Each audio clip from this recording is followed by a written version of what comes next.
കൊണ്ടാ എന്താ നീ ഉദ്ദേശിച്ചത്?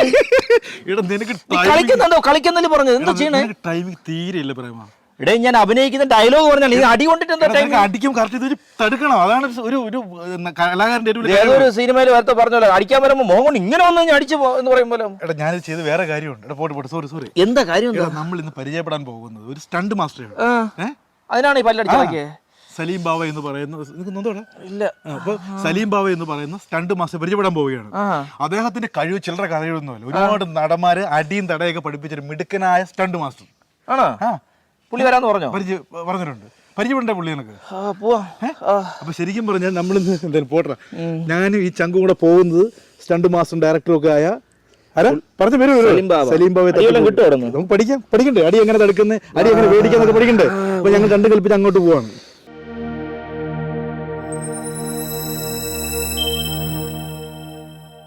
എടാ പ്രേമ, പണ്ട് നമ്മൾ TV കാണുന്ന ഒരു കാലഘട്ടത്തിൽ സ്റ്റണ്ട് ത്യാഗരാജൻ, മാഫിയ ശശി എന്നൊക്കെ പറയുമ്പോൾ നമ്മുടെ മനസ്സിൽ ഭയങ്കര ഹാരം. കാരണം 2-3 അടി കാണാമെന്ന് വിചാരിച്ചെങ്കിൽ എനിക്ക് ഈ സ്റ്റണ്ട് മാസ്റ്റർ എന്ന് പറയുന്നത് നമ്മൾ കണ്ടിട്ടില്ലെങ്കിൽ ആ പേരോട് ഭയങ്കര ക്രേസ് ആയിരുന്നു.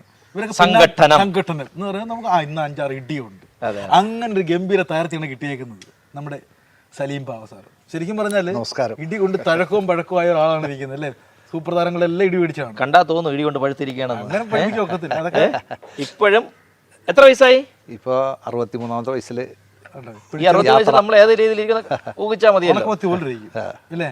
ശരിക്കും പറഞ്ഞാൽ ഞാൻ ചോദിച്ചു വന്നതെന്ന് വെച്ചാൽ ഈ സ്റ്റണ്ട് മാസ്റ്ററോട് നമുക്കെല്ലാം ഒരു ആരാധനയാണ്. നിങ്ങൾ പിന്നണി പ്രവർത്തകരാണെങ്കിൽ പേര് മാത്രമേ അറിയത്തുള്ളൂ.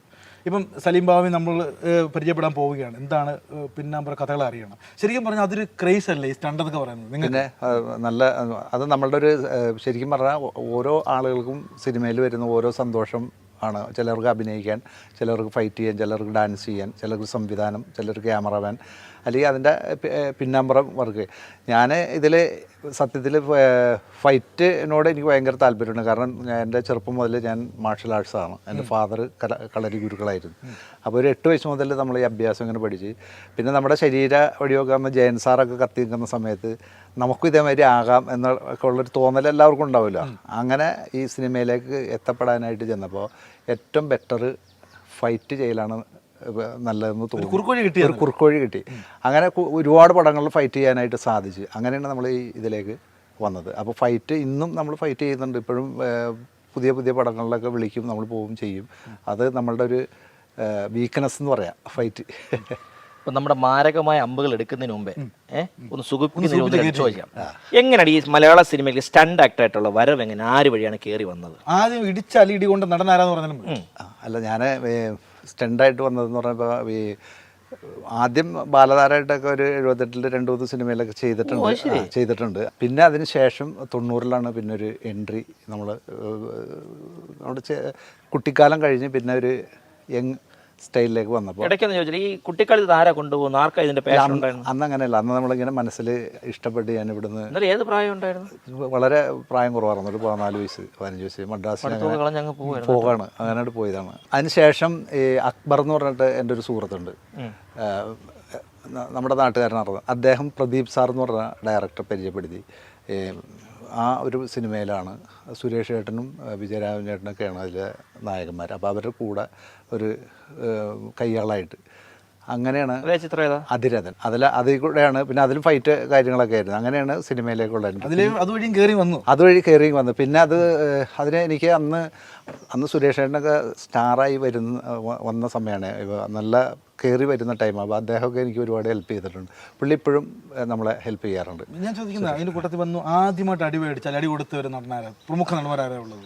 ശരിക്കും സുരേഷ് ഏട്ടൻ്റെ അടുത്തുനിന്നും മമ്മൂക്കായുടെ അടുത്തുനിന്നും ലാലേട്ടനായിട്ട് ഒരു 1-2-3 പടത്തിൽ വർക്ക് ചെയ്തിട്ടുണ്ട്. പിന്നെ അങ്ങനെ ഫൈറ്റിൻ്റെ ഒരു സെറ്റപ്പ് വന്നപ്പോഴത്തേനും പിന്നെ അതങ്ങനെ ആ സീൻ ചെറുതായി പോയാറുകൊണ്ട് ചെയ്യാൻ പറ്റില്ല. മമ്മൂക്കായുടെ പടത്തിൽ ഫൈറ്റ് ചെയ്തിട്ടുണ്ട്. ഈ തുറുപ്പൂലാൻ എന്ന് പറഞ്ഞ പടത്തിലൊക്കെ രാഘവൻ എന്ന് പറഞ്ഞൊരു കഥാപാത്രം നമ്മളതിൽ ഫൈറ്റ് ചെയ്തിട്ടുണ്ട്. മമ്മൂട്ടി സുരേഷ് പിന്നെ ശ്രീനേട്ടൻ്റെ അടി കിട്ടിയെന്ന് പറഞ്ഞാൽ ഫൈറ്റ് അത് സുരേഷ് ഏട്ടൻ്റെ അടുത്താണ്. അതോടെ നന്നായി. പിന്നെ ശ്രീനേട്ടൻ, പിന്നെ ജഗദീഷ് ചേട്ടൻ, സിദ്ദീഖ് ജഗതി ചേട്ടനെ കടിച്ചോ? അവരൊക്കെ അടിച്ചു. അവരൊക്കെ പടങ്ങളിൽ ഞാൻ ഒരുപാടുണ്ടായിരുന്നു. കോമഡി അടി അങ്ങനെ എന്തെങ്കിലും ഉണ്ടായിട്ടുണ്ടോ? കോമഡി ഫൈറ്റ് വരുമ്പോ പിന്നെ കോമഡിയൊക്കെ മാറുമല്ലോ. അങ്ങനെ അവരൊക്കെ മണ്ണൊക്കെ വാരിയിട്ട് തലയടിക്കുക. ഇന്ദ്രൻസ് ചേട്ടൻ തന്നെ എൻ്റെ കിണ്ണംകെട്ട കള്ളെന്നൊക്കെ പറഞ്ഞ പുള്ളി പോലും നമ്മളായിട്ട് ഫൈറ്റ് ചെയ്ത് നമ്മളെ ഇത് ചെയ്തിട്ടുണ്ട്, അടി കിട്ടിയിട്ടുണ്ട്. ഇത് പുള്ളി സലിം ചേട്ടൻ സംവിധാനവും ചെയ്യുന്നുണ്ട് ആക്ഷൻ പടങ്ങളൊക്കെ. അപ്പൊ ഞാൻ ഒരു ചോദിച്ചു കൂടി, ഈ മലയാള സിനിമയിൽ നിന്ന് നല്ലൊരു ഫാമിലി സബ്ജക്ട് സലിം ചേട്ടന് കിട്ടുമെന്ന് ചോദിക്കുക. ഞാൻ ഉത്തരം പറയട്ടെ, അതിന്റെ ഇടയിൽ കൊണ്ട് ഇടി കയറ്റും അല്ലേ? ഇടിയില്ലാത്ത ഫാമിലി ഇല്ലല്ലോ. എന്നാലും നല്ലൊരു ഫാമിലി ഡ്രാമ ചെയ്യുന്നു, അതിനിടയിൽ ഒരു ഇടി തിരികെ കേറ്റാൻ നോക്കൂ. കേറ്റാനല്ല, നമ്മളൊരു എത്ര നല്ല ഫാമിലിയാണെങ്കിലും അവിടെ ഒരു അടിയുണ്ടല്ലോ. സത്യനന്ദിക്കാട് സാർ അങ്ങനെ അധികം ചെയ്യുന്നില്ല. സത്യനന്ദിക്കാട് ചെയ്യണല്ലോ, അതൊരു ഫാമിലി സബ്ജക്ട് ആവശ്യമില്ലെങ്കിൽ അദ്ദേഹത്തിന്റെ ഒരു നിലപാട് ഉണ്ടാക്കും അല്ലേ? നമ്മള് അതുണ്ടാക്കും. എനിക്ക് തോന്നുന്നത് സലിംകയുടെ പടത്തിലൊക്കെ ആദ്യം അടി എഴുതി വെച്ചിട്ടായിരിക്കും കഥയിലേക്ക് കിടക്കുന്നത്. അടിയേക്ക് സെപ്പറേറ്റ് സ്ക്രിപ്റ്റ് ഉണ്ട്, സ്ക്രിപ്റ്റ് എഴുതി വയ്ക്കും. ഇന്ന സ്ഥലത്ത് ഇന്ന സംഭവം അവരുമായിട്ട് പോകുമ്പോൾ അവിടെ ഒരു ഇതൊക്കെ എഴുതി നമ്മൾ ആ സ്ക്രിപ്റ്റിൽ തന്നെ ഫൈറ്റ് ഉണ്ടാക്കും. നമ്മൾ ജോഷി സാറ്, ഷാജി കൈലാസ് നല്ല ഒന്നാം കിട താരങ്ങളെ വെച്ച് ആക്ഷൻ പടങ്ങൾ എടുക്കും. സലിം ബാബ, ബൈജു കൊട്ടാര ചേട്ടൻ രണ്ടാം കിട താരങ്ങളെ വെച്ച് ആക്ഷൻ പടം എടുക്കും. അവരെ പടങ്ങൾ ഹിറ്റ് ആകുന്നുണ്ട്, ഇവരെ പടങ്ങൾ ഹിറ്റ് ആകുന്നുണ്ട്. അത് പ്രധാന കാരണം താരങ്ങളാണോ സംവിധായകന്റെ കുഴപ്പമാണ്? എനിക്ക് തോന്നുന്നത് പ്രാപ്യമല്ലേ അവരെ ഡേറ്റ് ഒന്നും കിട്ടാൻ. അല്ല, അതിൻ്റെ അല്ല. നമ്മളെ സംബന്ധിച്ച് ഈ നമ്മളെന്ന് പറഞ്ഞാൽ എന്നെ പോലെയുള്ള ഒരു ഒത്തിരി സംവിധായകരുടെ ഒരു അവസ്ഥ, നമ്മൾ ഒരു പ്രൊജക്റ്റ് എഴുതി വയ്ക്കുക, നമ്മളൊരു സബ്ജക്റ്റ് എഴുതി വെച്ച് ഇതുമായി ബന്ധപ്പെട്ട് ചെല്ലുമ്പോൾ ഒരൊറ്റ ഇത്രയും ഫണ്ട് മുടക്കാൻ പറ്റിയ ഒരു പ്രൊഡ്യൂസേഴ്സിനെയും എന്നെപ്പോലുള്ളവർക്ക് കിട്ടാറില്ല. അതാണ് ഇതിൻ്റെ മെയിൻ സംഭവം. അപ്പോൾ ഈ പ്രൊജക്റ്റിൻ്റെ അനുസരിച്ചാണ് ഇതിൻ്റെ ബഡ്ജറ്റ് കൂടിയ ബഡ്ജറ്റ് ഉണ്ടെങ്കിലാണ് നമുക്ക് ഇപ്പം മമ്മൂക്കാനെ അല്ലെങ്കിൽ ലാലേട്ടനെ അല്ലെങ്കിൽ സുരേഷ് ഏട്ടനെ ഇവരെയൊക്കെ നമ്മൾ അവരെ വെച്ച് എഴുതണമെങ്കിൽ തന്നെ അവരെയാണ് ഈ പടത്തിലേക്ക് നമ്മൾ കാസ്റ്റ് ചെയ്യണമെങ്കിൽ അതനുസരിച്ചിട്ടുള്ള ഫണ്ടിങ് വേണം. അപ്പോൾ വലിയ പ്രൊഡ്യൂസേഴ്സ് വന്നാലാണ് നമുക്ക് അവരുടെ അടുത്ത് കഥ പറയാനും ഇതിനൊക്കെ ചെയ്യാം. അപ്പോൾ നമ്മൾ പല പ്രൊഡ്യൂസേഴ്സിൻ്റെ അടുത്ത് ചെന്നിട്ടും നമുക്ക് അങ്ങനെ ഒരു അവസരം ഉണ്ടായിട്ടില്ല. അപ്പോൾ നമ്മളുടെ ഒരു ബഡ്ജറ്റ് വെച്ചിട്ട് ഈ ബഡ്ജറ്റിൽ ആരെയൊക്കെ വെച്ച് ചെയ്താൽ ഇത് നമുക്ക് വർക്കൗട്ടാവും, ഇത് ഈ എമൗണ്ടിൽ തീർക്കാൻ പറ്റും, അല്ലെങ്കിൽ നമുക്കിങ്ങനെ ഈ പടം ചെയ്യാതിരിക്കുക, അല്ലെങ്കിൽ നമ്മൾ ഇവരുടെയൊക്കെ ഡേറ്റിന് അന്വേഷിച്ച് നടന്ന ഒരിക്കലും ഒരുപാട് പേർക്ക് പടം ചെയ്യാതെ മരിച്ചു പോയിട്ടുണ്ട്. ഞാൻ എന്തായാലും അങ്ങനെ ആഗ്രഹിക്കണില്ല. നമ്മളുടെ ഒരു കയ്യൊപ്പ് വേണമെന്ന് തന്നെ നമ്മൾ ചിന്തിച്ചിട്ടാണ് ഇത്തരത്തിൽ ആ ബഡ്ജറ്റിൽ ഒതുങ്ങുന്ന ആർട്ടിസ്റ്റുകളെ വെച്ച് നമ്മൾ ചെയ്യുന്നത്. പിന്നെ നമ്മുടെ എല്ലാ പടത്തിലും മെയിൻ നായകനും നായികയും മാത്രമാണ് അറിയപ്പെടാത്തവരുള്ളൂ, ബാക്കിയെല്ലാം അറിയപ്പെടുന്ന ഇപ്പോൾ വലിയ സെറ്റപ്പ് എന്ന് പറയുമ്പോൾ ഇപ്പോൾ മാർക്കറ്റിൽ, അപ്പോൾ ഏത് ബിസിനസ്സും അങ്ങനെയാണ്, ഇതൊരു ബിസിനസ്സാണല്ലോ സിനിമ. അപ്പോൾ മാർക്കറ്റിൽ ആർക്കാണോ കൂടുതൽ പ്രാധാന്യമുള്ള അവരുടെ അടുത്തേക്കാണ് പ്രൊഡ്യൂസേഴ്സ് പോവുകയുള്ളൂ. പിന്നെ നമ്മൾ ഈ ഫൈറ്റ് ചെയ്താണ് ഓരോ പ്രൊഡ്യൂസേഴ്സിനെയും നമ്മൾ പിന്നെ അവരുടെ ഇഷ്ടത്തിനാണ് ഈ പാട്ടും ഫൈറ്റും അതൊക്കെ വെച്ച് അവരുടെ ബഡ്ജറ്റിൽ നമ്മളിതൊക്കെ ചെയ്ത് കൊടുക്കാമെന്ന് പറഞ്ഞിട്ടാണ് ഉള്ള സബ്ജക്റ്റാണ് നമ്മൾ ചെയ്യുന്നത്. ഇപ്പോൾ ചെയ്യുന്നതും അങ്ങനെ തന്നെ. ഇപ്പോൾ നമ്മളിപ്പോൾ ചെയ്യാൻ പോകുന്നത് രാംബി ദേവൻ്റെ മകൻ ജുബിൽ രാജ് നായകനാകുന്ന ഓൺലൈൻ എന്ന് പറഞ്ഞ ഒരു സിനിമയാണ്. അത് പക്ക ഫാമിലി പടമാണ്. അതിലൊരു അടിയുണ്ട്, അത് കയറ്റിയതല്ല, അതൊരു ഫാമിലി പടമാണ് ഓൺലൈൻ എന്ന് പറഞ്ഞാൽ. അപ്പോൾ അത് 2025 മാർച്ചോട് കൂടി ഷൂട്ടിംഗ് തുടങ്ങാനാണ് സാധ്യത. അതിൻ്റെ സ്ക്രിപ്റ്റ് വർക്കൊക്കെ പുരോഗമിച്ചുകൊണ്ടിരിക്കുന്നു. ഇപ്പോൾ ഏതാണ്ട് ഫൈനൽ ഘട്ടത്തിലേക്ക് എത്തി. അതാണ് ഇപ്പോൾ നിലവിൽ ചെയ്യുന്ന പടം. ഈ സംവിധാനം എന്ന് പറയുമ്പോൾ ഒരു തലവേദന പിടിച്ച പണിയാണെന്ന് നമുക്ക് എല്ലാവർക്കും അറിയാം. ഇപ്പോൾ ഒരു ലൊക്കേഷനിൽ പോയി, ഒരു സിനിമയിൽ പോയി 2 അടിയും വാങ്ങിച്ച് കിട്ടുന്ന കാശും പോക്കറ്റിട്ട് വീട്ടിൽ പോകുന്നതിന് വയ്യാവലിയുടെ തലയെ വച്ചല്ലോ എന്ന് ഏതെങ്കിലും ലൊക്കേഷനിൽ ആക്ഷൻ ഡയറക്ടറായിട്ട് ഇരിക്കുമ്പോഴോ അല്ലെങ്കിൽ ഡയറക്ടറെങ്കിലും തോന്നിയിട്ടുണ്ട്? നമ്മൾ ചെയ്ത വർക്കിനൊന്നും തലവേദനകൾ ഇപ്പോൾ ഏത് വർക്ക്, ഇപ്പോൾ നമ്മളൊരു 100 കോടിയുടെ അല്ലെങ്കിൽ 1000 കോടിയുടെ പടം ചെയ്താലോ അല്ലെങ്കിൽ 1 കോടി രൂപയുടെ പടം ചെയ്താലും ഡയറക്ടർക്ക് തലവേദന ഉണ്ടാവും. കാരണം ഡയറക്ടർ ഉദ്ദേശിക്കുന്ന രീതിയിൽ ഈ ഇത് 200ഉം 250ഉം പേരടങ്ങുന്നുള്ള ഒരു യൂണിറ്റ് എല്ലാവരും അവരുടെ ഒപ്പം നിൽക്കണമെന്നില്ല. അപ്പോൾ ഒരു അഡ്ജസ്റ്റ്മെൻറ്റിൽ ഡയറക്ടർക്ക് തലവേദന ഉണ്ടാവും. പക്ഷേ എല്ലാവരും തലവേദന എനിക്ക് ഒരുപാട് ഉണ്ടായിട്ടുണ്ടെങ്കിൽ പോലും പടം നമ്മൾ തീർത്ത് തിയേറ്ററിൽ എത്തിക്കാതെ നമുക്ക് തന്ന ദൈവത്തിൻ്റെ ഒരു കാരുണ്യമായിട്ടാണ് ഞാൻ കാണാറ്. ഒരു 25 വർഷത്തോളമായി സലിം ചേട്ടൻ സിനിമയിൽ അഭിനയിക്കുന്നുണ്ട്. അഭിനയ സാധ്യതയുള്ള കഥാപാത്രങ്ങൾ ഇതുവരെ പുള്ളിക്ക് കിട്ടിയില്ല എന്നൊരു തോന്നൽ ഉണ്ടായി കാണൂലേ എപ്പോഴെങ്കിലും? അത് തീർച്ചയായും ഉണ്ടായി കാണും. ഇനി ഫിസിക്കിന്റെ പ്രശ്നമാണ്, കുറച്ച് ഫ്ലെക്സിബിൾ ആവാൻ പറ്റാത്തതിന്റെ ഒരു സങ്കടമുണ്ട്. സെന്റിമെന്റിലൊക്കെ വന്നു കഴിഞ്ഞാൽ ചെയ്യാൻ പറ്റുന്ന ഏത് വേഷം നമ്മൾ ചെയ്യാതാണല്ലോ നമ്മൾ അഭിനയിക്കാൻ വേണ്ടി. ജിം ആയതുകൊണ്ട് കുറച്ച് അങ്ങനത്തെ ഒരു ജിമ്മ് അല്ലല്ലോ നമ്മൾ ഫ്ലെക്സിബിൾ ബോഡി തന്നെയാണ്. നമുക്ക് വർക്കുകൾ കിട്ടിയിട്ടുണ്ട്. പിന്നെ ഇത് ഒരു സിനിമ ഒരു ഭാഗ്യമാണ്. അപ്പോൾ ഞാൻ ചെയ്ത സിനിമ, ഞാനിപ്പോൾ ഈ പറഞ്ഞില്ല 7 സിനിമ സംവിധാനം ചെയ്ത ആ പടത്തിൽ പോലും ഞാൻ നല്ലൊരു ക്യാരക്ടർ ചെയ്തിട്ടില്ല. ചെയ്യാൻ സ്വയം കഴിവിൽ വിശ്വാസം അത് നമ്മളതിൽ ചെയ്ത് പടത്തിന് എന്തെങ്കിലും പരാജയം എന്തെങ്കിലും വന്നു കഴിഞ്ഞാൽ നമ്മുടെ തലയിലിരിക്കും. അതിൻ്റെ പേരില്ല. നേരെ മറിച്ച് ഒരു ഹിറ്റ് പടമൊക്കെ ആവുകയാണെങ്കിൽ, നമ്മളൊരു പടം ചെയ്ത് ഹിറ്റ് ആവുകയാണെങ്കിൽ നമ്മൾ ഉദ്ദേശിച്ച ക്യാരക്ടർ നമ്മൾ ചെയ്യും. പിന്നെ പല ഡയറക്ടേഴ്സിൻ്റെ പടത്തിൽ ഞാൻ നല്ല ക്യാരക്ടർ ചെയ്തിട്ടുണ്ട്. പക്ഷെ ചെയ്ത പടങ്ങളൊന്നും ഹിറ്റ് ആവാത്തവരുണ്ട് നമ്മൾ അറിയപ്പെടാതെ. ഈ ജിമ്മനാവുന്ന ഒരു നടൻ, പ്രത്യേകിച്ച് ഉണ്ണി മോഹൻലാൽ, അബൂ സലീം, ഇവർക്കൊക്കെ അങ്ങനെയുള്ള ജിം ആയതുകൊണ്ട് നല്ല വേഷം കിട്ടാതെ ആയിരിക്കാമോ? ഉണ്ണി മോഹൻലാൽ തന്നെ എടുക്കാം. അല്ല, ഉണ്ണി മോഹൻലാൽ നല്ല വേഷം ഇവിടെ ചെയ്ത് തെളിയിച്ചല്ലോ. നല്ല വേഷങ്ങൾ ചെയ്യേണ്ടത് അത് നമ്മളുടെ ഈ മലയാള സിനിമയിൽ അല്ലെങ്കിൽ മലയാളികളുടെ ഒരു കൺസെപ്റ്റാണ്. അത് ബോഡി ഉള്ളവർക്ക് ചെയ്യാൻ പറ്റില്ല. അതൊന്നുമല്ല. ഇപ്പോൾ കാലം മാറി വന്നല്ലോ. ഇപ്പോൾ പൃഥ്വിരാജ് പോലും വളരെ അല്ലല്ല, പൃഥ്വിരാജ് മറ്റേ പല പടങ്ങൾക്കും വേണ്ടി പുള്ളി ഭയങ്കര ബോഡി ബിൽഡറായിട്ട് പടത്തിൽ അഭിനയിച്ച് ബോഡിയൊക്കെ അതേ സെറ്റപ്പായി. അതും ഇതുമായിട്ട് ബന്ധമില്ല. പിന്നെ അത് ആളുകൾ പറഞ്ഞുണ്ടാക്കുന്ന ഒരു നടന്മാർ ജിമ്മനാവണോ വേണ്ടായോ? നടന്മാർ ജിമ്മനാകണം. കാരണം ഫിസിക്കലി ഫിറ്റ്നസ് വേണം. അത് നമ്മൾ ഒരു ബിൽഡറല്ല ആവേണ്ടത്, ബോഡി ബിൽഡറല്ല, ഭയങ്കര മസിലൊക്കെ പെരുപ്പിച്ച് നമ്മൾ ഈ പ്രോട്ടീനൊക്കെ കഴിച്ച് അതല്ല വേണ്ടത്. അല്ലാതെ ജിമ്മിൽ പോയി എപ്പോഴും ഫിസിക്കൽ ഫിറ്റ്നസ് വേണം നടന്മാർക്ക്. ഇനി അങ്ങോട്ട് തീർച്ചയായിട്ടും വേണം. പഴയ ഒരു കാലഘട്ടം മറ്റേ ഉന്തിയ വയറും ഉത്തക്കവളും അതൊന്നും മോഹൻലാൽ അങ്ങനെ വെച്ച് നോക്കുക ഫ്ലെക്സിബിൾ ബോഡി ഒന്നുമല്ല. നല്ല വേഷം പുള്ളിക്ക് ചെയ്യാൻ പറ്റുന്നുണ്ട്. അല്ല, അദ്ദേഹം സുരേഷ് ഗോപിക്ക് ആ വേഷം ചെയ്യാൻ പറ്റുന്നില്ല. ഇല്ല, ഓരോ ആളുകൾക്കും ഓരോ റേഞ്ച് അല്ലേ. സുരേഷ് ഏട്ടൻ ചെയ്യുന്ന വേഷമായിരിക്കില്ല മമ്മൂക്ക ചെയ്യുന്ന വേഷം. ഇവരെല്ലാവരും പ്രതിഭ തെളിയിച്ചവരാണല്ലോ. അപ്പോൾ നമ്മൾ ഒരാളെ പോലെ തന്നെ ആവണമെന്ന് അത് ചിന്തിക്കൽ തന്നെ എൻ്റെ അഭിപ്രായത്തിൽ വിഡ്ഢിത്തരമാണ്. ഈ സലീം ഖാൻ കാണുമ്പോഴത്തേക്ക് എനിക്ക് മറ്റേ ഡയലോഗ് ഓർമ്മ, നമ്മുടെ ജയൻ ഡയലോഗ് ഉണ്ടല്ലോ, അതിന്റെ ഒരു സീക്വൽ എന്ന രീതിയിൽ, ഒരു രണ്ടാം ഭാഗം എന്ന രീതിയിൽ വലിയങ്ങാടി.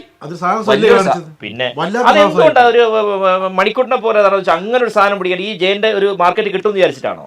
അങ്ങനെയല്ല. അതായത് ഈ കായംകുളം കൊച്ചുണ്ണി എന്ന് പറയുന്ന സീരിയലിലാണ് ഞാനും മണിക്കൂട്ടനും പരിചയപ്പെട്ടത്.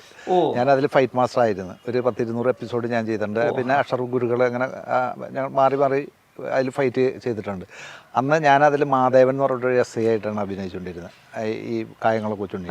അങ്ങനെയാണ് മണിക്കൂട്ടനെ പരിചയപ്പെട്ടത്. മണിക്കൂട്ടൻ്റെ ഓരോ ചില വ്യൂവിലും ചില ചലനത്തിലും നടത്തത്തിലൊക്കെ ജയൻ സാർ കയറി വരുന്നുണ്ട് മണിക്കൂട്ടൻ. പൊക്കം അത്യാവശ്യം പൊക്കമുണ്ട്, കുഴപ്പമൊന്നുമില്ല. ജയൻ സാറിൻ്റെ അത്ര ഹൈറ്റ് ഇല്ലെങ്കിലും പുള്ളിയുടെ ആ ഒരു ബോഡി, രോമൊക്കെ ഉള്ള ശരീരം, ആ ഒരു അതൊരു കൊച്ചു ജയൻ സാറ് അങ്ങനെ നമ്മൾക്ക് മനസ്സിലാവും. അപ്പം അങ്ങനെ ഇതിൻ്റെ ഞങ്ങൾ വലിയങ്ങാടി പടം ചെയ്യാൻ വേണ്ടി ഇതിൻ്റെ റൈറ്ററും ഷാജി ചിന്ത വന്നത് പ്രൊഡക്ഷൻ കൺട്രോളർ ഷാജി പട്ടിക്കരയുടെ ആണ്. പുള്ളിയുടെ കയ്യിലാണ് അങ്ങനെ ചിന്ത. അങ്ങനെ പുള്ളിയായിട്ട് കഥ പറഞ്ഞ്, അപ്പോൾ അതിൻ്റെ റൈറ്റർ മരണപ്പെട്ടു പോയി. പുള്ളി ആണ് ഈ വലിയങ്ങാടിയുടെ ഒരു സെറ്റപ്പ് വെച്ചിട്ടാണ് പുള്ളി ഇതിലൊരു ഇംഗ്ലീഷ് സംഭവങ്ങളൊക്കെ സെയിം ഡയലോഗ് പറഞ്ഞു. അപ്പോൾ വളരെ മനോഹരമായിട്ട് പുള്ളി ചെയ്തത് മണിക്കൂട്ടൻ ചെയ്ത പടങ്ങളിൽ നിന്ന് ശക്തമായൊരു പടമാണ് വലിയങ്ങാടി. നന്നായിട്ട് ഓടാൻ ചെയ്ത അമൃതയിൽ നല്ല റേറ്റിനാണ് നമ്മൾ ആ പടം വിറ്റത്. ശ്വേതാമേനോൻ മണിക്കൂട്ടനായിരുന്നു. അത് നമുക്ക് നല്ല ഒരു പേരുണ്ടാക്കി തന്നെ ഇപ്പോഴും ചാനലിൽ വരുന്നുണ്ട്. അത് കാരണമാണ്. അപ്പോൾ ജയൻ സാറിനെ വെച്ചിട്ട് തന്നെയാണ് നമ്മളത് അതിലൊരു ഷോട്ട് തന്നെ ജയൻ സാർ നടന്നു വരുമ്പോൾ അതിൽ നിന്ന് മണിക്കൂട്ടൻ്റെ എൻട്രിയാണ് നമ്മൾ കൊടുത്തത്. അല്ല, ചേട്ടൻ്റെ പല സിനിമകൾ കാണുമ്പോഴും നല്ല ആർട്ടിസ്റ്റ് ഒരുവിധം ഈ രണ്ടാം കട ആണെങ്കിൽ പോലും മെയിൻ താരങ്ങൾ രണ്ടുപേരും വെച്ച് ബാക്കിയെല്ലാം നല്ല ആർട്ടിസ്റ്റിലുണ്ട്. പക്ഷെ എവിടെ ഒരു തിരക്കഥയുടെ ഒരു അഭാവം എവിടെയൊക്കെ കണ്ടിട്ടുണ്ട്. അത് തട്ടിക്കൂട്ടി ചെയ്യുന്ന പോലെ ചില സമയം. അങ്ങനെയല്ല, അത് നമ്മൾ ഈ ബഡ്ജറ്റിൽ ഒതുക്കി ചെയ്യുമ്പോൾ അങ്ങനെ ചെയ്യാൻ പറ്റുള്ളൂ.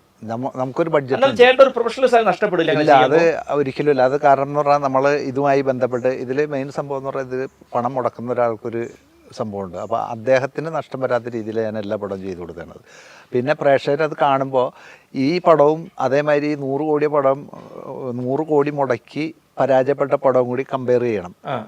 അപ്പോഴാണ് ഈ പടത്തിൻ്റെ നമ്മൾ ഈ ബഡ്ജറ്റിൽ ചെയ്ത പടം ഇത് നല്ലതായിട്ട് കാണാൻ പറ്റുള്ളൂ. കാരണം ഈ പടവും കാണണം, അതും കാണണം നിങ്ങൾ.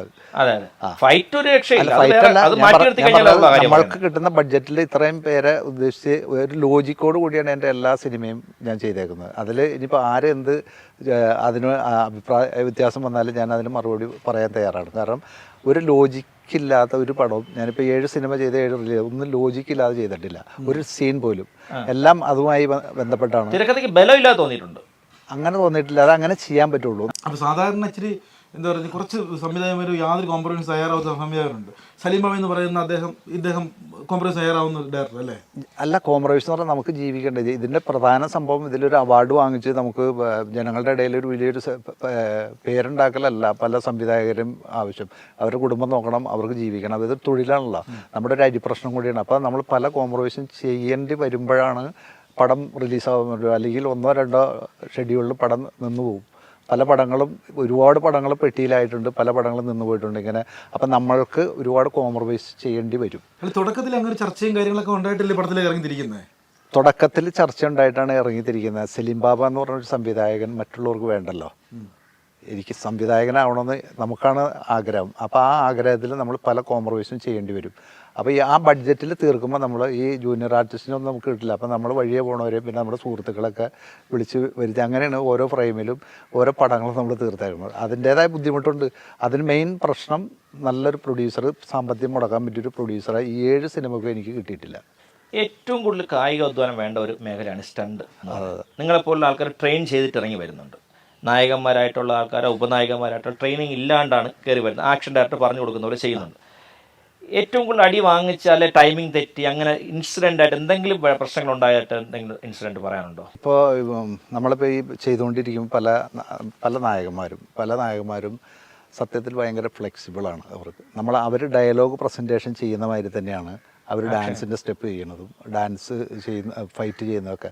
നമ്മളൊരു സംഭവം കാണിച്ചു കൊടുത്താൽ 2-3 പ്രാവശ്യം കാണിച്ചു കൊടുത്താൽ മതി, അവർ ഭംഗിയായിട്ട് ചെയ്യും. പിന്നെ അത് തെറ്റിക്കുന്നതെന്ന് പറഞ്ഞാൽ പുതിയതായിട്ട് സിനിമയിൽ ഇപ്പം തന്നെ നമുക്കത് തകർക്കാമെന്നും പറഞ്ഞ് കുറച്ച് പേര് വരും. അവർക്കൊക്കെ അങ്ങനെ സംഭവിക്കാറുണ്ട്. കാരണം ഇത് ഒന്നും അറിയാതെ ഞങ്ങളിത് ഞങ്ങൾ ബ്ലാക്ക് ബെൽറ്റാണ് അല്ലെങ്കിൽ മറ്റേ കുംഫു മാസ്റ്ററാണെന്നൊക്കെ പറഞ്ഞ് വന്ന പലർക്കും അങ്ങനെ സംഭവിച്ചിട്ടുണ്ട്. കാരണം ഭീമന്റെ ഒക്കെ പറയുന്നത് മോഹൻലാൽ ഇവിടെ ഇടിക്കും, ഞാൻ മാർക്ക് ഇടിക്കുന്നത് പോലെ തന്നെ കറക്റ്റ് ആയിരിക്കും. അവിടെ തന്നെ നമ്മളെ ടൈമിങ് അതല്ലാണ്ട് ഇടി കിട്ടി അല്ലാതെ ചിലർക്ക് അങ്ങനെ സംഭവിക്കാറുണ്ട്. പക്ഷേ അത് ടൈമിംഗ് എന്ന് പറഞ്ഞൊരു സംഭവം ഉണ്ട്. അത് പുതിയതായിട്ട് വരുന്ന ആളുകൾക്ക് ആ ടൈമിങ് കിട്ടണമെന്നില്ല. അപ്പോൾ അത് ഇത്തിരി റിഹേഴ്സൽ കൂടും. അപ്പോൾ എന്താ സംബന്ധിച്ചാൽ ഇപ്പോഴേ നമ്മളിപ്പോൾ ഞാൻ 4 സിനിമ ചെയ്തത് ഫിലിമിലാണ്, ബാക്കി 3 സിനിമയാണ് ഡിജിറ്റൽ ചെയ്തത്. ഈ ഡിജിറ്റൽ സംവിധാനം വന്നതിന് ശേഷം നമുക്കിപ്പോൾ ഒരുപാട് സൗകര്യങ്ങളായി, എങ്ങനെ വേണമെങ്കിലും തിരിച്ചും മറിച്ച് ചെയ്യാം. ഫിലിമിൽ ചെയ്യുമ്പോഴാണ് നമ്മൾ കറക്റ്റ് റിഹേഴ്സൽ കൊടുത്ത് ഒറ്റ ടേക്കിന് തന്നെ അത് എടുത്തില്ലെങ്കിൽ പിന്നെ രണ്ടാമത് ഫിലിം പോകുമല്ലോ എന്ന് വിചാരിച്ച് നമ്മൾ ഒരുപാട് അപ്പോഴൊക്കെ കഷ്ടപ്പാട് ഉണ്ടായിട്ടുണ്ട്. ഇപ്പം അതില്ല. ഇപ്പം നമുക്ക് എങ്ങനെ വേണമെങ്കിലും തിരിച്ചും മറിച്ചും ചെയ്യും. ഇനിയിപ്പോൾ ഇത് ഷൂട്ട് ചെയ്ത് കഴിഞ്ഞ് നമ്മളിപ്പോൾ ഇന്ന് പാക്കപ്പ് ചെയ്ത് ഞങ്ങൾ മോണിറ്ററിൽ ചെന്നിരുന്ന് കണ്ട് എന്തെങ്കിലും ഫാൾട്ട് ഉണ്ടെങ്കിൽ പിറ്റേന്ന് സെയിം സാധനം ഇപ്പോൾ ഷൂട്ട് ചെയ്യുക. അങ്ങനത്തെ ഒരു സംവിധാനവും സൗകര്യവും ഇപ്പോൾ കിട്ടിയിട്ടുണ്ട്. ഞങ്ങൾ ആദ്യമൊക്കെ അതില്ല, ഫിലിമിൽ ഷൂട്ട് ചെയ്യുമ്പോൾ അതില്ല. അതിൻ്റേതായ പ്രശ്നങ്ങൾ ഉണ്ടായിട്ടുണ്ട്. ഈ മണിച്ചേട്ടനെയൊക്കെ സംബന്ധിച്ച് നമ്മൾ പറയുന്നതിനേക്കാൾ അപ്പുറം ചെയ്യും, വീഴാൻ പറഞ്ഞാൽ ഒറിജിനാലിറ്റി വീഴും. അങ്ങനെയൊക്കെയുള്ള അനുഭവമുള്ള നടന്മാരൊക്കെ ഉണ്ട് ഭയങ്കര ഈ സ്റ്റണ്ട് സീനിലൊക്കെ. സ്റ്റണ്ട് സീൻ വരുമ്പോൾ എന്ന് പറഞ്ഞപ്പോൾ മണി മാത്രമല്ല, കലാഭമണി ഇപ്പം നമ്മുടെ 3-4 പടത്തിൽ അഭിനയിച്ചത്. ഞാനായിട്ട് നല്ല ബന്ധം മരിക്കുന്നവരെ നല്ല ബന്ധത്തിലുള്ള പുള്ളിക്ക് ആത്മാർത്ഥത കൂടുതലാണ്. ഇപ്പോൾ ഒരു സംഭവം ചെയ്യുമ്പോൾ ഡയറക്ടർ ഉദ്ദേശിക്കുന്നതിൻ്റെ മുകളിൽ ചെയ്യണം എന്ന് ആഗ്രഹിക്കുന്ന കൂട്ടത്തിൽപ്പെട്ടാണ്. അതിപ്പോൾ രാംപിദേവ് അദ്ദേഹം നമ്മുടെ പടത്തിൽ ഫൈറ്റൊക്കെ ചെയ്തിട്ടുണ്ട്. വളരെ മനോഹരമായിട്ട് ചെയ്യും. നമ്മളാ പുള്ളിയുടെ ആഹാരവടിവുമായിട്ടല്ല പുള്ളി ഫൈറ്റ് ചെയ്യുമ്പോൾ പുള്ളി വേറെ ശരിക്കും ഒരു ഫൈറ്ററായിട്ട് തന്നെ. അങ്ങനെ കുറേ ആർട്ടിസ്റ്റുകളുണ്ട്. കുട്ടേട്ടൻ, വിജയരാഘവൻ പുള്ളിയൊക്കെ ഫൈറ്റ് ചെയ്യുമ്പോൾ പിന്നെ കൈയും കാലും ഒന്നും അധികം പൊക്കി മറിച്ചിൽ അതൊന്നും ഇല്ലാത്ത രീതിയിലുള്ള ഷോട്ടുകൾ വയ്ക്കാൻ പറയും. അനീഫ് ഖാനെ വെച്ച് ഞാൻ ഫൈറ്റ് ചെയ്തിട്ടുണ്ട്. അനീഫ് ഖായുടെ ഒരു സംഭവം എന്ന് പറഞ്ഞിട്ടുണ്ടെങ്കിൽ കൈ കൊണ്ടുള്ള സാധനങ്ങൾ എന്ത് വേണമെങ്കിലും സലീം ബാബു കാണിച്ചാൽ ബാക്കി കാലൊക്കെ അധികം ചെയ്യാം. അപ്പോൾ അവരുടെ ശരീരത്തിൻ്റെ പോരായ്മകൾ അല്ലെങ്കിൽ അവർക്ക് ചില ഫിസിക്കലായിട്ട് എന്തെങ്കിലും പ്രോബ്ലം ഉണ്ടോ അതൊക്കെ നമ്മൾ മനസ്സിൽ വെച്ചിട്ടുള്ള ഷൂട്ടുകൾ വയ്ക്കും. ഞാൻ അത് ചോദിക്കാൻ വന്നത് ശരിക്കും ഓരോ ക്യാരക്ടർ അല്ലെങ്കിൽ ഓരോ ആർട്ടിസ്റ്റിന് അനുസരിച്ചാണ് അത് സ്റ്റണ്ടും അതെ ഡാൻസും അതെ ഓരോ ആർട്ടിസ്റ്റിൻ്റെ പോരായ്മകൾ അവർ പറയും. അവർ രഹസ്യമായിട്ട് പറയും ഇന്ന സ്റ്റെപ്പുകൾ നമ്മളെ കൊണ്ട് ഒഴിവാക്കണം. പിന്നെ അത് മാത്രമല്ല മലയാളത്തിൻ്റെ ഒരു പ്രത്യേകത ഇപ്പോൾ ഈ നമ്മളിപ്പോൾ ഓരോ ഈ പ്രഭുദേവയും അതൊക്കെ ചെയ്യുന്ന മാതിരി ഇവിടെ മലയാളത്തിൽ നമ്മുടെ ആർട്ടിസ്റ്റുകൾ ചെയ്താൽ അത് ചെയ്യുന്നത് കറക്റ്റാണെങ്കിൽ പോലും നമ്മുടെ മലയാളികൾ അംഗീകരിക്കില്ല. അവർ വെറുതെ ഒച്ചപ്പാടും കൂവലൊക്കെ ഉണ്ടാവും. സത്യത്തിൽ ഇവർ നന്നായിട്ട് ചെയ്യുന്നുണ്ട്.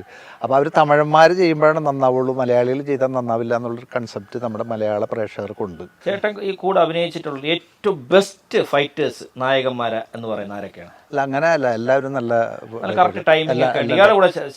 ഇല്ലല്ല. ഞാൻ ഇപ്പോൾ ഒരു കണ്ടവാന, ഞാൻ തമിഴ് തെലുങ്ക് മറ്റേ ഹിന്ദി, ഇംഗ്ലീഷ് എല്ലാ പടത്തിലും ഫൈറ്റ് ചെയ്തിട്ടുണ്ട്. ഫൈറ്റർ എന്ന് പറയുമ്പോൾ പിന്നെ നമുക്ക് വേറെ ഒന്നും അറിയണ്ടല്ലോ. അഭ്യാസം കാണിക്കാൻ ഭാഷ പ്രശ്നമല്ല, അവർ പറയുന്ന സാധനം അതാണ് സംഭവം ചെയ്തു തരുമ്പോൾ അതിൻ്റെ കൊറിയോഗ്രാഫ് എന്ന് പറയുമ്പോൾ നമ്മൾ ഇന്നത് അതിപ്പോൾ നമുക്ക് മനസ്സിലാവും. അതിന് ഡയലോഗല്ലല്ലോ. അപ്പോൾ എല്ലാവരുമായിട്ട് ഫൈറ്റ് ചെയ്യുന്ന ഒരു പ്രശ്നവും ഇതുവരെ ഇന്ത്യൻ സിനിമയിൽ ഇപ്പൊ അങ്ങനെ വേണമെങ്കിൽ ഇനി മലയാള സിനിമ എന്ന് പറയാം, ഇന്ത്യൻ സിനിമയിൽ ചേട്ടാ ഏറ്റവും കൂടുതൽ ഫൈറ്റ് ചെയ്തിട്ടുണ്ടെന്ന് പറയാം. ഏറ്റവും ബെസ്റ്റ് ഫൈറ്റർ ഒരു ഹീറോ ഒറ്റയാളെ പറഞ്ഞ ആരെ പറയും? കണ്ണൂർ. അല്ല അങ്ങനെ അല്ല ഞാൻ അതല്ല കഞ്ഞി പാറ്റിടുന്നതിൻ്റെ അല്ല, ഞാൻ ചെയ്തിട്ട് എനിക്ക് അങ്ങനെ ഒരു ബുദ്ധിമുട്ട് തോന്നിയിട്ടില്ല ഒരു ആർട്ടിസ്റ്റിൻ്റെ. എല്ലാവരും അതായത് ഞാൻ പറഞ്ഞില്ലേ, ശ്രീനേട്ടൻ പോലും ഫൈറ്റ് ചെയ്യാത്ത ആളാണ്. പുള്ളിയുടെ കൂടെ ഞാൻ ഫൈറ്റ് ചെയ്തിട്ടുണ്ട് കിണ്ണംകെട്ട കള്ളനിൽ. കെ ഹരിദാസ് സാറ് സംവിധാനം ചെയ്ത കിണ്ണംകെട്ട കള്ളനിൽ ശ്രീനേട്ടനായിട്ട് ഞാൻ ഫൈറ്റ് ചെയ്തിട്ടുണ്ട്. എന്ത് രസമായിട്ടാണ് അദ്ദേഹം ഫൈറ്റ് ചെയ്തത്. ആ പുള്ളിക്കൊന്നും ആ സമയത്ത് എന്താണ് പുള്ളി ചെയ്യുന്നത്, എങ്ങനെയാണ് അഭിനയിക്കുക, അതേമാതിരി തന്നെ പുള്ളി ഫൈറ്റ് ചെയ്യുന്നു. ശ്രീനേട്ടൻ അടിക്കണമെങ്കിൽ ഇപ്പം എങ്ങനെ ചാടി അടിക്കും? ഇതുവരെ കൊള്ളൂല്ലേ? ഇവരെ പറ്റിയുള്ള മാനസിക മനസ്സിൽ കാണും ഇവർ ഈ രീതി ചെയ്യുന്നുള്ളൂ. ആ രീതിയിൽ അത് നമ്മളെ ഫൈറ്റ് മാസ്റ്റർ നമ്മളുടെ അടുത്ത് പറഞ്ഞു തരും. ഇന്ന വൈരാണ് അവരെ നമ്മൾ ചെയ്യുമ്പോൾ അവരെ മേത്ത് ടച്ച് ചെയ്യാതെ നോക്കണം, നിങ്ങൾ വേണം അവരെ ശ്രദ്ധിക്കാൻ, അവർ നിങ്ങളെ ശ്രദ്ധിക്കില്ല എന്ന് നമ്മളെ മാസ്റ്റേഴ്സ് പറഞ്ഞു തരും. ഇപ്പം പിന്നെ നമുക്കത് അറിയാമല്ലോ, അന്ന് തുടക്കക്കാരല്ലേ ഞങ്ങളൊക്കെ. അപ്പോൾ അത് പറഞ്ഞു തരുമ്പോൾ നമ്മളതനുസരിച്ച് ഇപ്പോൾ പഞ്ച് ചെയ്യുമ്പോൾ നമ്മൾ ഭയങ്കര ബലം കൊടുത്തൊന്നും ചെയ്യില്ല, വളരെ സ്മൂത്തായിട്ട് ചെയ്യും. പക്ഷെ ഫേസിൽ അതിൻ്റെ റിയാക്ഷൻ സ്ട്രോങ് ആയിട്ട് കൊടുക്കും. ഫേസിലാണ് ഈ ഫൈറ്റിൻ്റെ സംഭവം ഇരിക്കുന്നത്. റിയാക്ഷൻ കറക്റ്റായിട്ട് കൊടുക്കും നമ്മൾ സൗണ്ടും ഇതൊക്കെ കൊടുക്കുമ്പോൾ. ബാക്കി ബോഡി എപ്പോഴും വളരെ ലോലമായിരിക്കും. ഈ പുള്ളിക്കാരനെ പോലുള്ള ആൾക്കാരൊക്കെ, സലിം ചേട്ടനെ പോലുള്ള ആൾക്കാരൊക്കെ ഇടി വാങ്ങിക്കുന്നു, ഡൂപ്പുകൾ ചെയ്യുന്നു, പേര് കൊണ്ടുപോകണ മുഴുവൻ നായകന്മാർ. ഇതിന് എന്ത് സേഫ്റ്റിയാണ്, എന്ത് സുരക്ഷ, അതിനൊക്കെ നിങ്ങൾക്ക് ഒരു സേഫ്റ്റി ഇൻഡസ്ട്രിയിൽ ഉണ്ടോ? ഇൻഡസ്ട്രിയിൽ സേഫ്റ്റി അല്ല, അത് നമ്മളത് പറയുന്നതിലേ അർത്ഥമില്ല. അതിൻ്റെ ഉദാഹരണം ഇപ്പോൾ നമ്മളിപ്പോൾ എല്ലാവർക്കും പ്രധാനമന്ത്രി ആവാൻ പറ്റില്ലല്ലോ. ആദ്യം നമ്മൾ ഒരു പഞ്ചായത്ത് മെമ്പറാവും, പിന്നെ അത് കഴിഞ്ഞിട്ട് ഒരു അങ്ങനെയാണ് വരുന്നത്. അപ്പോൾ ആ മന്ത്രിയായി കഴിയുമ്പോൾ നമ്മൾ ഈ പ്രജകൾ എനിക്ക് മന്ത്രിയാവാൻ പറ്റിയില്ലല്ലോ എന്ന് പറയണേനൊരു ഉദാഹരണമാണ് നിങ്ങൾ ഈ പറഞ്ഞത്. ഇൻഷുറൻസ് ഉണ്ടല്ലോ ഒരാളുടെ ജീവിതത്തിൽ, അതുണ്ട്. അതായത് ഈ മദ്രാസ് യൂണിയനിൽ അതിൻ്റെ അതുണ്ട്. നമ്മളിവിടെ ഒരു യൂണിയൻ ഉണ്ടാക്കിയിട്ടുണ്ട്, കേരള സിനി ഫൈറ്റ് യൂണിയൻ എന്ന് പറഞ്ഞിട്ട്. നമ്മൾ ആനുകൂല്യങ്ങളല്ല, അതിപ്പോൾ ഒന്ന് ഫെഫ്ക അംഗീകരിച്ചിട്ടില്ല, പക്ഷെ നമ്മൾ ആ ഒരു സെറ്റപ്പിലാണ് ഇത് ചെയ്തുകൊണ്ടിരിക്കുന്നത്.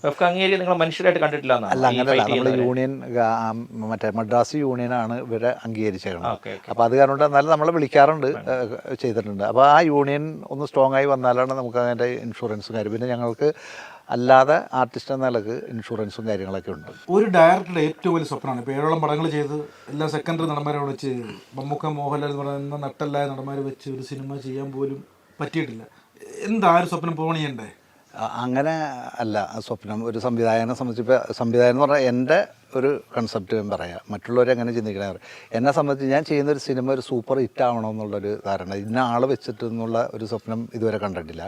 ചെയ്യുന്ന ആരായാലും ആ പടം ഒരു ഹിറ്റാവണമെന്ന് സ്വപ്നം കാണാറുണ്ട്. അങ്ങനെയാണ് ഓരോ പടവും സ്വപ്നം കണ്ടിട്ടാണ് ചെയ്യുന്നത്. എന്തായാലും ഈ ഒരു സ്റ്റണ്ട് മാസ്റ്റർ പ്രേക്ഷകർക്ക് അടുത്ത് പരിചയപ്പെടുത്താൻ പറ്റില്ല. നമ്മൾ നല്ല ക്യാരക്ടർ വേഷങ്ങൾ ഇനി കിട്ടട്ടെ. സ്റ്റണ്ടെന്നുള്ള സാധനം മാറ്റി വെച്ചിട്ട് ഞാൻ കൈയും കാലും ബാബുവാനെ പറയുമ്പോൾ ഞാൻ ഒരു പടത്തിൽ 2 ഫൈറ്റുള്ളിൽ ചെയ്യില്ല എന്ന് പറഞ്ഞതുപോലെ. അല്ല അങ്ങനെയല്ല, നമ്മൾ ഏത് വേഷം കിട്ടിയാലും ചെയ്യണമല്ലോ, നമ്മുടെ തൊഴിൽ. നല്ല ക്യാരക്ടർ വേഷങ്ങൾ കിട്ടിയാലും നമ്മൾ ചെയ്യും. ബാബുരാജിനൊക്കെ പോലുള്ള നല്ല ഡയലോഗ് സമയം കറക്റ്റായിട്ട് വരുമ്പോൾ കിട്ടുമായിരിക്കും. അപ്പോൾ എല്ലാവിധ ആശംസകളും നേർന്നുകൊണ്ട് നമുക്ക് നിർത്താം. നന്ദി, നമസ്കാരം.